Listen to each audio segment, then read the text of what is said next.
Ladies and gentlemen, it's really no need to introduce to this audience Kandeh Yumkella, but it is a particular pleasure and privilege to do so for me.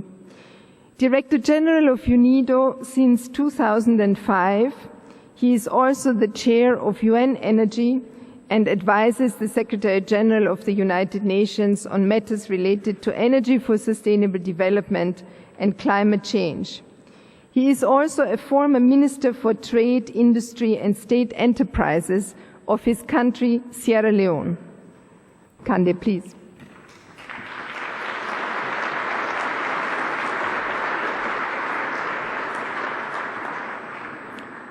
Excellencies, Prime Ministers, former Presidents, Ministers, delegates, ladies and gentlemen, on behalf of the organizers and co-sponsors of this event, I also want to welcome you here. I take this opportunity to mention some others who have made this event a reality. OFID, the OPEC Fund for International Development, the Ministry of Foreign Affairs of Italy, Ministry of Development Cooperation of Germany, the Vienna Energy Club, the UN Energy Group with 18 UN agencies and the World Bank, the Ministry of Foreign Affairs of Poland, UNDP, and of course, the Global Environment Facility. This is our second Vienna Energy Forum. You might ask what happened since the first one. The first Vienna Energy Forum provided us very useful inputs that ended up in the report of the Secretary General we launched in April last year, Energy for a Sustainable Future. That Vienna Energy Forum also provided the impetus to get resolutions from Latin America, from Africa, and from Asia that ended up in a major resolution last December at the General Assembly declaring the year 2012 the year of sustainable energy for all. With those successes, we were convinced that energy is the issue of this decade and probably for the next 20 years. Energy is central to all development challenges we face today. This is why Secretary General Ban Ki-moon has made this a top priority for his second term in office. I have had the privilege for almost 4 years to chair UN Energy and also chair his advisory group on energy and climate change. It will not be a surprise to you then why we're even more ambitious this time. And our ambition is proving correct. We have over 1,000 people who have registered for this forum. We have over 40 ministers and vice ministers from around the world who have registered for this forum and are here. We have several side events sponsored by governments and others to discuss various issues related to energy, but also looking forward at what needs to be done. We also put together some of the best minds in this room to look at energy in its totality, energy for development, we call it. Sustainable energy for all, some call it. My brother in OPEC Fund calls it energy for the poor. Because we're all convinced, all of these sponsors, that you cannot achieve the Millennium Development Goals without dealing with energy access. In fact, the 12th International Energy Forum, Ministerial Forum, in Cancun in March 2010, called for the establishment of a 9th Millennium Development Goal on energy access. But our ambition is beyond that. We have other goals in addition to that we will propose in a few minutes. We have also in this room leaders we've put together who are leading various aspects of energy issues globally, or whose experience as leaders they have seen the crucial importance of energy in dealing with poverty in their own countries, in promoting growth and helping them transition to a low-carbon economy in the future. We have three very powerful ladies that you will see in a number of panels and sessions here. Monique Barbiou, the CEO of the Global Environment Facility. She and I are all over the world. I say to people, I do the talking, she finances the real programs. We're very pleased that she's here. She's also hosting a session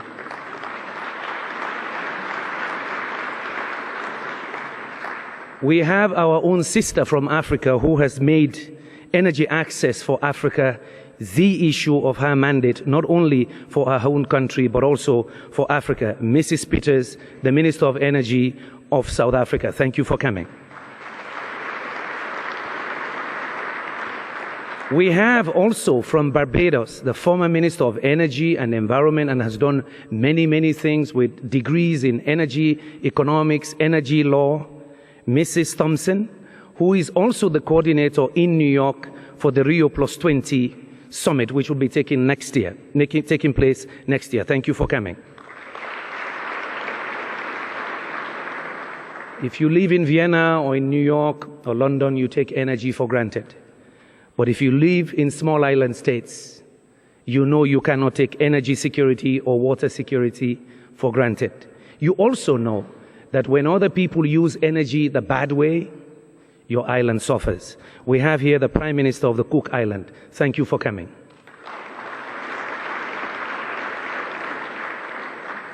We have the former President of Uruguay, His Excellency President Sanguinetti, here, and also some other heads of states, former heads of states who will be meeting in a side event called the Club de Montevideo. They will be having their sessions starting from tomorrow. It is a pleasure for me to introduce the next person, because I did serve in his country 3 years, worked with his economic team on trying to promote industrialization and poverty reduction. But even at that time, he had said that if his country is not energy sufficient, they cannot take their place, their rightful place in the international economic scene. His Excellency, former President of Nigeria, President Olusegun Obasanjo. Thank you for coming. We have the former President of the Inter-American Development Bank, His Excellency, Mr. Enrique Iglesias, who is also joining us later today. We brought all of this, as you see, that's the uniqueness of the Vienna Energy Forum for us. You have to understand the context. In 4 years ago, if you want to discuss energy issues in New York, it is a no-no. In all the reforms we've done in the UN, we've put energy issues aside. It's always attached to something else. But the reality is, energy is at the core of our development challenges. For food security, water security, for climate change mitigation, you need an energy revolution. But we needed a forum where it is free discussion. It's not a negotiating platform. It is a place where experts, policymakers, businessmen, and others can share information, but focusing on energy for the poor.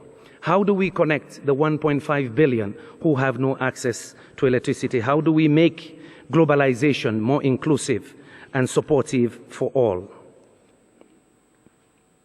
Our people in Africa, particularly sub-Saharan Africa, with 791 million people in sub-Saharan Africa, use as much electricity in their houses, 791 million people, as the 19.5 million people in New York. That's unacceptable. 3 billion people in our world today rely on biomass, and you've heard the statistics. How many die from in-the-air pollution? The IAEA notes that today, the number of premature deaths from household air pollution is greater than the number of premature deaths from malaria and tuberculosis. Most of them are women and children. We have to reverse this. We have to reverse this. When I look at President Obasanjo and his country, one of the biggest exporters of oil and gas, the question our people in Africa ask him and others, how come? How come they cannot have electricity? When you look at the Niger Delta, the flaring of gas, one of the richest oil deposits of the world, it is inhuman that they do not have electricity. Some of our poorer countries, the Minister of Sierra Leone is here, have also discovered oil and gas. Their people are entitled to having access to electricity. But it's even a bigger problem. It's even a bigger problem. If they don't have access to electricity, they cannot grow their economies. The youth population and demographics we see dictates that there will be global insecurity problems. The youth bulge is real. We need real jobs. We need real wealth creation if these economies are to provide for their people. For our friends in Europe, you know, I always make this statement, that it is in the enlightened interest of Europe and the United States to ensure that we promote universal access to energy, because when there is a crisis, our people head north. What do we expect as an outcome from here? We're promoting 3 political goals that we hope will end up in COP17 and will go to the Rio summit. Goal number 1, to achieve universal energy access by 2030.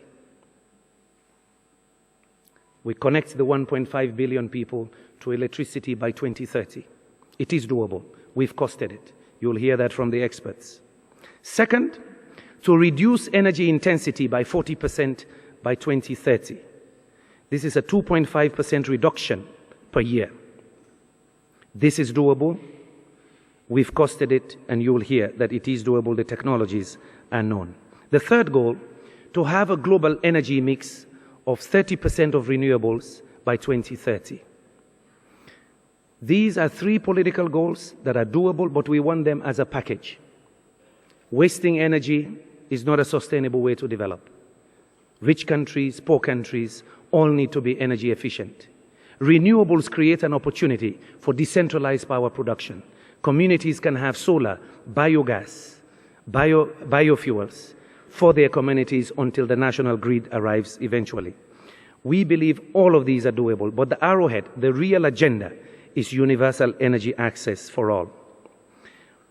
We also need, as an outcome here, we'll be testing ideas. We're developing for the Secretary General what we call an action agenda. As you see, the theme is time for action. We know the analysis, we need the action. That's why I named a number of people here who are taking us forward.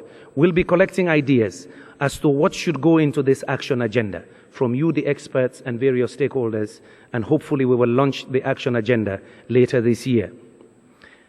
Beyond the action agenda, His Excellency, the South African Minister of Energy, for example, will be hosting in Africa in September 15 and 16, together with the World Bank Global Environment Facility and UN Energy, a special focus on the region with the worst energy poverty indicators. How do we make it happen in Africa? How do we finance Grand Hinga? How do we grow African economies and ensure that their people join the prosperity of the world? So it is about getting political commitments, it is about accepting universal goals, and it is about developing an action agenda. As I close, I recognize 2 other persons. I know His Excellency Governor Schwarzenegger should be on his way now. We brought Arnold here for a purpose. I met him in LA.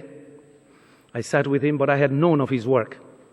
At a time when it was very difficult to get climate or energy legislation in the United States, one man decided that yes, California must use energy differently. To put it in context, the average consumption, annual consumption of an African of energy is about 125 kilowatt hour per person per year. In North America, it is 3,000. Arnold took a decision to push for energy efficiency.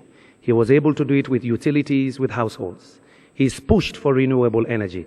That's why Arnold is here. He's not governor anymore, but we felt that that bold leadership, that call for action was necessary, and we're very pleased he could join us. And finally, we have the new Secretary General of the ACP, His Excellency Mr. Mohamed Chambers. He used to be the head of ECOWAS, President of ECOWAS, recently now in Brussels, heading this multilateral institution, a close partner of the European Union.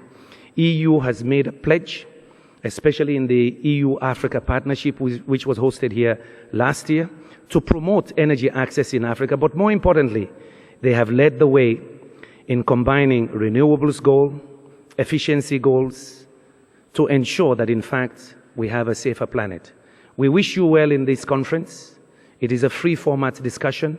We hope it's useful to you. But beyond here, the question is, can you join our campaign for energy access? Can we make energy access a reality by 2030? Thank you very much.